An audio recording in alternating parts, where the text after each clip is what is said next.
Militer Republik Rakyat Donetsk merilis rekaman serangan artileri mengeliminir unit pengintai pasukan Ukraina di arah Donetsk Selatan. Unit Ukraina dengan kendaraan mencoba menyerbu posisi resimen ke-9 Korps Angkatan Darat ke-1 Republik Rakyat Donetsk. Mereka berhasil sampai di garis depan, tapi kemudian pekerjaan pengintaian dan artileri yang terkoordinasi dengan baik menghentikan upaya musuh. Demikian keterangan video yang dirilis Telegram Militer Donetsk 27 November. Serangan artileri bertubi-tubi memaksa tentara Ukraina yang selamat kembali mundur ke posisi awal. Dari kubu Ukraina, serangan bertubi-tubi dilancarkan wilayah distrik perkotaan Valuisky. Desa Leninsky di distrik kota Sebekinski juga diserang mortir Ukraina.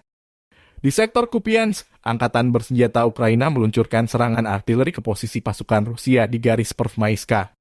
Serangan Ukraina salah satunya memakai HIMARS rudal jarak menengah kiriman Amerika Serikat. Konflik Rusia-Ukraina memasuki bulan 9 sejak 24 Februari lalu. Belum ada tanda-tanda konflik berakhir. Kerugian besar di kubu dua pihak.